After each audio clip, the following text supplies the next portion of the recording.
उसके बाद हम लोगों ने पढ़ा कि दिल्ली में सत्ता परिवर्तन हुआ था। मामा ये बात पकड़ा, फिर माया के रस्म से आ रहे बीच में बंद हो जाए, फिर तो वही बात बन गया। ये दिक्कत है मैं बनिया 12 के बाद काटने में विशेष तो हुआ एडिट करा गया। इसके बाद हमने पढ़ा कि दिल्ली में सत्ता परिवर्तन हुआ था। दिल्ली में पहले था सल्तनत काल, और सल्तनत काल का अंतिम राजा था इब्राहिम लोदी, और इब्राहिम लोदी पर आक्रमण किया था फरगना से कोई एक राजा आया था बाबर। कौन सा युद्ध हुआ? पानीपत का प्रथम युद्ध। पानीपत का प्रथम युद्ध कब हुआ था? 21 अप्रैल 1526। 21 अप्रैल 1526 इब्राहिम लोदी और बाबर के बीच, और युद्ध में विजय हुई थी और लड़ता हुआ मारा गया। और इब्राहिम लोदी दिल्ली सल्तनत काल का एकमात्र ऐसा राजा जो युद्ध में लड़ता हुआ मारा गया था। और जब इब्राहिम लोदी मारा गया तो दिल्ली पर अधिकार किसका हुआ? बाबर का। और बाबर जिस राजवंश से बिलोंग करता था वो राजवंश था मुगल। तो बाबर ने भारत में कौन से साम्राज्य की स्थापना की? मुगल साम्राज्य की। तो भारत में मुगल साम्राज्य की स्थापना कौन से युद्ध के साथ हुई? पानीपत के प्रथम युद्ध के साथ। लेकिन अभी तक मुगल साम्राज्य की वास्तविक स्थापना नहीं हुई थी, क्योंकि इस समय बाबर के सामने सबसे बड़ा कांटा मेवाड़ का राजा राणा सांगा था। इधर राणा सांगा अपने साम्राज्य का विस्तार करना चाहता था, तो दूसरी साइड बाबर अपने साम्राज्य का विस्तार करना चाहता था। यानी बाबर जितना चाहता था सांगा के साम्राज्य को, और सांगा जितना चाहता था बाबर के साम्राज्य को। मतलब युद्ध होना निश्चित था, यानी स्वाभाविक था। तो पहले मौका देकर के आक्रमण कर दिया था राणा सांगा ने। 16 फरवरी 1527 कौन सा युद्ध? ब्याना का युद्ध। ब्याना स्थान पड़ता है भारत, और ब्याना युद्ध में विजय हो जाती है राणा सांगा की, और बाबर हार जाता है। इससे पहले बाबर लगातार कितने युद्ध जीत चुका था? 7। और भारत पर कितने आक्रमण कर चुका था? 5। पानीपत का आक्रमण बाबर का भारत पर किया गया 5वां आक्रमण। छठा भी कर लिया था ब्याना, लेकिन छठे युद्ध में हार गया था। जो बड़े बड़े युद्धों का विजेता था वो एक छोटे से युद्ध में राणा सांगा से हार गया। इसलिए अपने पराजय का बदला लेना चाहता था बाबर, लेकिन बाबर की सेना ने युद्ध करने से बाबर की सेना ने कहा था कि सांगा की सेना युद्ध जीतने के लिए नहीं, मरने और हारने के लिए करती है, और हम लोग मरना नहीं चाहते। उसके बाद बाबर ने तीर छोड़े। सबसे पहले तो कहा था कि युद्ध में विजय हो जाएगी तो सभी को एक एक चांदी का सिक्का बांटा जाएगा, लेकिन सेना ने कहा कि मर जाएगी उसके बाद चांदी का सिक्का हमारे किस काम का। उसके बाद फिर एक और बात बोली, नशे का सेवन करना। तो सेना ने कहा कि फायदा आपका है नहीं कि हमारा। और लास्ट में एक तीर निशाने पर लगा था, जब जिहाद का नारा दिया था, धर्म युद्ध का नारा दिया था, हिंदू मुस्लिम का नारा दिया था। जिहाद का मतलब होता है धर्म युद्ध। तो जब जिहाद का नारा दिया था, धर्म युद्ध का नारा दिया था, तो सारी सेना बोल पड़ी थी अल्लाहू अकबर, और फिर युद्ध के मैदान में लेकर के चला गया। कौन सा युद्ध होगा अब? खानवा का युद्ध। खानवा का युद्ध कब हुआ? 17 मार्च 1527। खानवा स्थान कहाँ पड़ता है? रूपवास तहसील, भरतपुर जिला। कब हुआ था? 17 मार्च 1527। किस किस के बीच हुआ? बाबर और राणा सांगा के बीच हुआ था। बाबर वर्सेस राणा सांगा। इस युद्ध में राणा सांगा ने कौन सी विधि का प्रयोग किया? पाती पर्वण विधि। और बाबर ने राजस्थान में प्रथम बार तुगलुमा पद्धति का प्रयोग किया था, तोप खाने का प्रयोग किया था। और इस समय बाबर के तोपची थे उस्ताद अली और मेहंदी ख्वाजा। लेकिन पानीपत के प्रथम युद्ध के समय तोपची उस्ताद अली और मुस्तफा था। पानीपत का जो प्रथम युद्ध हुआ उसमें बाबर ने भारत में सर्वप्रथम तोपखाने का प्रयोग किया था, तोपों का प्रयोग किया था। और खानवा युद्ध में राजस्थान में सर्वप्रथम तोपखाने का प्रयोग किया था। पानीपत का जो प्रथम युद्ध था वो भारत के मध्यकालीन इतिहास का सबसे निर्णायक युद्ध था। और खानवा का युद्ध राजस्थान के इतिहास का निर्णायक युद्ध था। खानवा का युद्ध राजस्थान के इतिहास का निर्णायक युद्ध। और पानीपत का प्रथम युद्ध भारत के मध्यकालीन इतिहास का निर्णायक युद्ध। भारत में सर्वप्रथम तोपखाने का प्रयोग पानीपत के युद्ध में और राजस्थान में सर्वप्रथम तोपखाने का प्रयोग खानवा के मैदान में, खानवा के युद्ध। अब राणा सांगा ने पाती पर्वण विधि का प्रयोग किया, मतलब राजस्थान के सारे राजपूत राजाओं को पत्र लिख करके सहायता करने के लिए आमंत्रित किया था, बुलाया था।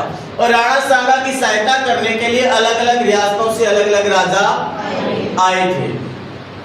और जो राजा आए उनमें मारवाड़ का मालदेव, मारवाड़ से मालदेव। लेकिन मारवाड़ का राजा कौन था? गंगा। पढ़ के आए थे। गंगा ने सांगा की सहायता की खानवा के युद्ध में अपने पुत्र मालदेव को 4000 सैनिकों के साथ भेजकर। तो खानवा युद्ध में सांगा की सहायता करने के लिए मारवाड़ से राजा आया था मालदेव। बीकानेर से कल्याणमल, बीकानेर का राजा कल्याणमल सहायता करने के लिए आया था कल्याणमल। आमेर जयपुर पृथ्वीराज कछवार। आमेर जयपुर से आया था पृथ्वीराज कछवा है। सलूमर रतन सिंह चुंडावत, रतन सिंह चुंडावत। चुंडावत शाखा किससे चली थी? और जो सलूमर का जागीरदार होगा वो मेवाड़ की सेना का सेनापति होगा। मतलब सलूमर से रतन सिंह चुंडावत ने भाग लिया था। और ये रतन सिंह चुंडावत राणा सांगा की सेना का सेनापति भी था और सलूमर का जागीरदार भी था। मारवाड़ से मालदेव, बीकानेर से कल्याणमल, आमेर से पृथ्वीराज कछवा, सलूमर से रतन सिंह चुंडावत। मेड़ता वीरमदेव मेड़तिया और रायमल मेड़तिया। वीरमदेव मेड़तिया और रायमल मेड़तिया दो आए थे। वीरमदेव और रायमल। ये आपका सेकंड ग्रेड में पूछा हुआ क्वेश्चन है कि मेड़ता से कौन आए थे। वहां पर ऑप्शन में वीरमदेव था न कि रायमल। तो आपको दोनों याद रखने, वीरमदेव और रायमल। नागौर से खानजादा, नागौर से खानजादा। रायसेन से सलहंदी तंवर, रायसेन से सलहंदी तंवर।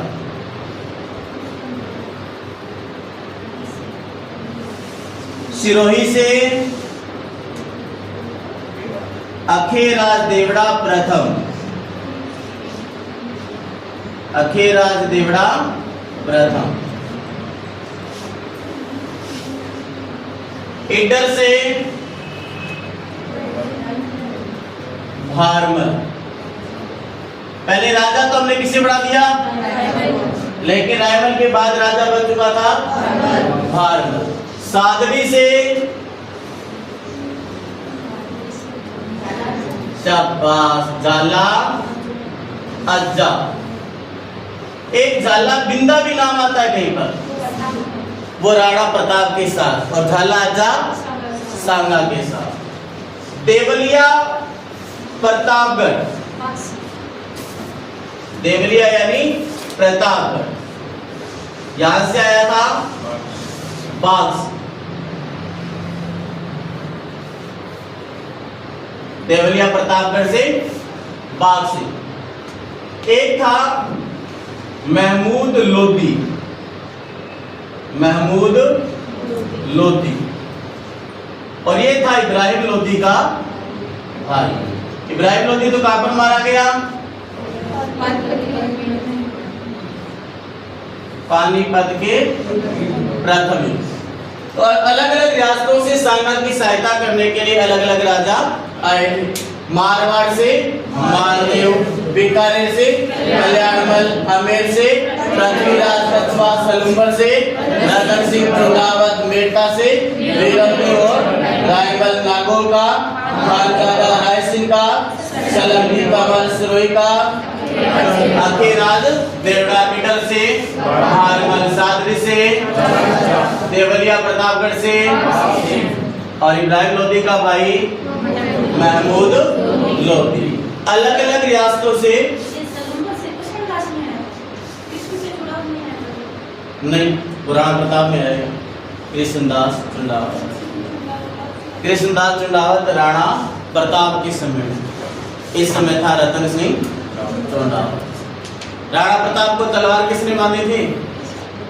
राणा प्रताप को कृष्णदास चुंडावत, तो वो समकालीन था राणा प्रताप। सांगा के समकालीन है रतन सिंह चुंडावत। रतन सिंह चुंडावत नाम से एक बंदा और पढ़ेंगे, राज सिंह के कारण। अब ये सारे के सारे अपनी अपनी सेना का नेतृत्व कर रहे थे।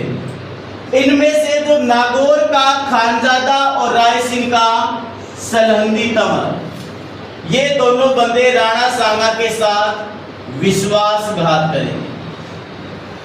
राणा सांगा के साथ विश्वासघात करने का काम करेंगे। नागौर का खानजादा और राय सिंह का सलहंदी तंवर, क्योंकि बुलाया तो किसने है? राणा सांगा ने। बाग भी किसकी साइड से ले रहे? राणा सांगा की साइड से, लेकिन जाकर के मिल जाएंगे बाबर के साथ। तो राय सिंह का सलहंदी तंवर और नागौर का खानजादा, इन दोनों ने राणा सांगा के साथ विश्वासघात किया था। सादरी का था झाला अज्जा, और झाला अज्जा जो है ये राणा सांगा के स्थान पर राणा सांगा का मुकुट लेकर के युद्ध करेगा। यानी राणा सांगा के घायल होने पर राणा सांगा का स्थान कौन लेगा? झाला अज्जा लेगा। एक आया था मेवात से हसन खां, मेवात प्रदेश से आया था हसन खां मेवाती। और जो ये हसन खां मेवाती था, ये राणा सांगा की सेना में एकमात्र मुस्लिम सेनापति था। राणा सांगा की सेना में एकमात्र मुस्लिम सेनापति। तो राणा प्रताप की सेना में एकमात्र मुस्लिम सेनापति वहां पर कौन होगा? एकमात्र मुस्लिम सेनापति।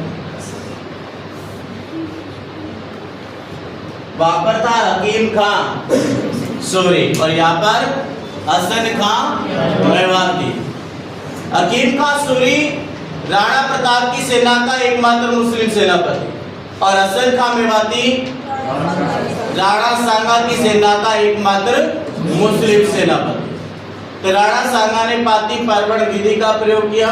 राजस्थान के सभी राजपूत राजाओं को पत्र लिखकर युद्ध में सहायता करने के लिए आमंत्रित किया था, और राणा सांगा की सहायता करने के लिए अलग अलग रियासतों से अलग अलग राजा आए थे। इसके अंदर बाबर ने हाथियों का प्रयोग नहीं किया, हाथियों का प्रयोग नहीं किया, जबकि सांगा ने हाथियों का प्रयोग किया था।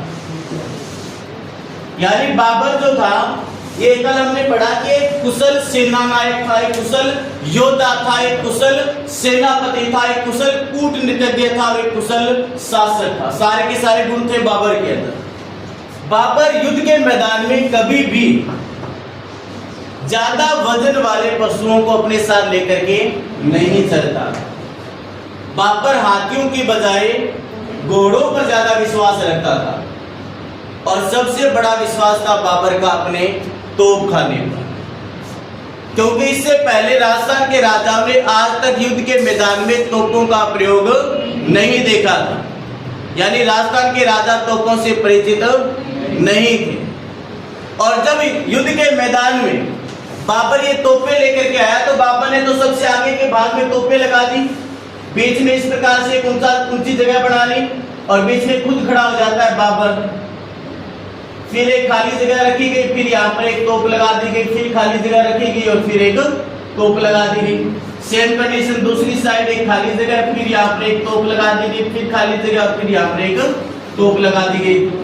अब बाबर के तोपती थे इस साइड में उस्ताद अली, बीच में खुद बाबर और दूसरी साइड मेहंदी ख्वाजा। इसके बाद बाबर ने इसके पीछे हाथियों को खड़ा न करके घोड़ों की सेना को खड़ा किया था। फिर तीरंदाज थे, फिर पैदल थे और दूसरी साइड अपनी सेना सामने ला करके खड़ी कर दी राणा सांगा। राणा सांगा की सेना के अगर भाग में हाथी थे, सबसे आगे के भाग में क्या थे? हाथी थे और हाथियों के बाद घोड़े थे, घोड़ों के बाद तीरंदाज थे, तीरंदाज के बाद पैदल सेना थी और लास्ट के अंदर आरक्षी सेना होती है जो युद्ध नहीं करते। इनमें से जो थक जाते हैं वो यहाँ पर आ जाते हैं, ये फिर से युद्ध करने के लिए चले जाते हैं, क्योंकि एक बंदा लंबे टाइम तक युद्ध नहीं कर सकता, थक जाते हैं। तो लास्ट में एक आरक्षी सेना रखी जाती है, जो थक जाएंगे वो वहां पर चले जाएंगे और जो पहले से आराम करें वो युद्ध करने के लिए चले जाएंगे। अब जैसे ही यहाँ पर युद्ध शुरू हुआ तो बाबर ने सर्वप्रथम तोपों का प्रयोग किया और तोपों से गोले दागने स्टार्ट कर दिए और ये गोले बाबर की सेना के अगर भाग में खड़े हाथियों और घोड़ों के पास आकर के गिरे। और जब हाथी और घोड़ों के पास आकर के गिरे तो अगर भाग में जो हाथी और घोड़े थे इन्होंने यहाँ से यू टर्न मारना स्टार्ट कर दिया। और जब इन हाथी और घोड़ों ने यहाँ से यू टर्न मारना स्टार्ट किया तो पीछे सेना किसकी थी? राणा सांगा की सेना थी।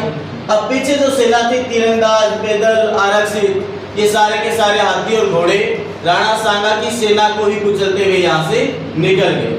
यानी राणा सांगा के ही हाथियों और घोड़ों के द्वारा राणा सांगा के आधे से अधिक सैनिक मार दिए और युद्ध के मैदान में खुद राणा सांगा घायल हो जाता है। और जब खुद राणा सांगा घायल हुआ तो राणा सांगा को युद्ध के मैदान से बाहर निकालने का काम मालदेव ने किया था। राणा सांगा को युद्ध के मैदान से बाहर निकालने का काम मालदेव ने किया था। और जब राणा सांगा को युद्ध के मैदान से बाहर निकाला गया तो राणा सांगा का स्थान लिया था झाला अजा ने। राणा सांगा का मुकुट लिया और राणा सांगा को युद्ध के मैदान से बाहर लेकर मालदेव चला गया। अब राणा सांगा का मुकुट लिया झाला अजा ने, तो अब राणा सांगा के स्थान पर युद्ध कर रहा था झाला अजा युद्ध में लड़ता हुआ मारा गया। राणा सांगा घायल हो गया था, इसलिए राणा सांगा को युद्ध के मैदान से बाहर निकाल दिया गया और घायल राणा सांगा को पहुंचाया गया था बसवा गांव दोसा पहुंचा दिया गया। और जब बसवा गांव दोसा पहुंचाया गया तो वहां से आगे लेकर गए इसे इर्ची गांव। पहले तो ले जाया गया बसवा गांव दोसा और बाद में और आगे उधर यूपी साइड किरची यूपी। राणा सांगा को होश आया। अब राणा सांगा को होश आया तो पता चला भी हम युद्ध हार चुके हैं। और जब सांगा को यह पता चला कि हम युद्ध हार चुके हैं तो जो गाड़ी बाबर के साथ हुई थी वो गाड़ी अब राणा सांगा के साथ थी। वहां पर बाबर जो था वो बोल रहा था कि अपने पराजय का बदला लेना है और अपनी सेना को युद्ध के मैदान में लेकर आया था। अब राणा सांगा जब हारा तो राणा सांगा ने कहा कि पराजय का बदला लिया जाएगा और फिर से बाबर पर आक्रमण किया जाएगा। और जब ये बात बोली तो राणा सांगा के सरदारों ने राणा सांगा से कहा कि महाराज आधे से अधिक तो मारेंगे और जितने बचे हैं वो यदि युद्ध के मैदान में जाएंगे तो उनके पास तोपें हैं और उन तोपों का सामना हमारे पास तो तलवार ढाल और भाले हैं, ये इन तोपों का सामना नहीं कर सकते। तो जितने बच्चे हैं वो भी सारे के सारे मारे जाएंगे। इससे अच्छा है फिर से जिस क्षेत्र पर अधिकार हुआ बाबर का उस क्षेत्र पर अधिकार करने की कोशिश की जाए। लेकिन बाबर सांगा ने कहा कि नहीं, युद्ध तो किया जाएगा, राज्य का बदला लिया जाए। अब काफी समझाया गया राणा सांगा को। अब राणा सांगा के दिमाग में एक ही बात है, राज्य का बदला लिया जाएगा। एक आंख थी इस समय, एक हाथ था, एक पैर था और तीनों एक एक नहीं थे। राणा सांगा एक हाथ नहीं था, एक आंख नहीं थी और एक, लेकिन एक कुशल योद्धा था। अब सरदारों ने लास्ट में मिलकर के निर्णय लिया कि ये बंदा यदि जिंदा रहा, यानी इससे पहले सांगा ने 2-4 शपथ ले ली थी। पहली शपथ तो ये कि जब तक मैं बाबर को पराजित नहीं कर देता तब तक मैं चित्तौड़ वापस नहीं जाऊंगा, और दूसरा जब तक मैं बाबर को पराजित नहीं कर दूंगा तब तक मैं अपने पूरे शरीर पर पूरे कपड़े नहीं पहनूंगा। अब सरदारों ने सोचा कि ये बंदा हमें युद्ध के मैदान में लेकर जाएगा और उधर तोपे और सारे के सारे मारे जाएंगे।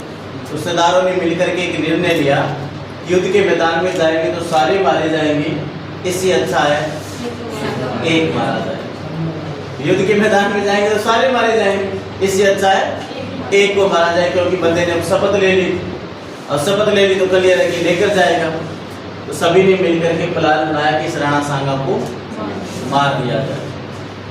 और सभी इसके सरदारों ने दूध में कांच पीसकर, या कुछ किताबें लिखेगी, दूध में जहर मिला करके राणा सांगा को दे दिया गया था, जिसके कारण राणा सांगा की मृत्यु हो जाती। और राणा सांगा की मृत्यु कहाँ पर हुई? कालपी उत्तर प्रदेश। कालपी उत्तर प्रदेश। राणा सांगा की मृत्यु हो जाती है कालपी उत्तर प्रदेश में। और राणा सांगा की छत्री मांडलगढ़ भीलवाड़ा। छत्री कहाँ पर है? मांडलगढ़ भीलवाड़ा। तो घायल राणा सांगा को बसवा गांव दौसा ले जाया गया था। इर्ची उत्तर प्रदेश में जब इसने शपथ ली तो यहाँ पर इसे दूध में कांच पीसकर या जहर मिला करके पिला दिया गया था, जिसके कारण इसकी मृत्यु हो जाएगी कालपी गांव उत्तर प्रदेश में। और राणा सांगा की छत्री बनी हुई है मांडलगढ़ भीलवाड़ा की। इतनी सी बात है, समझ में आई ये कहानी? तो कभी भी ज्यादा जिद नहीं करना चाहिए, घातक हो जाता है खुद के।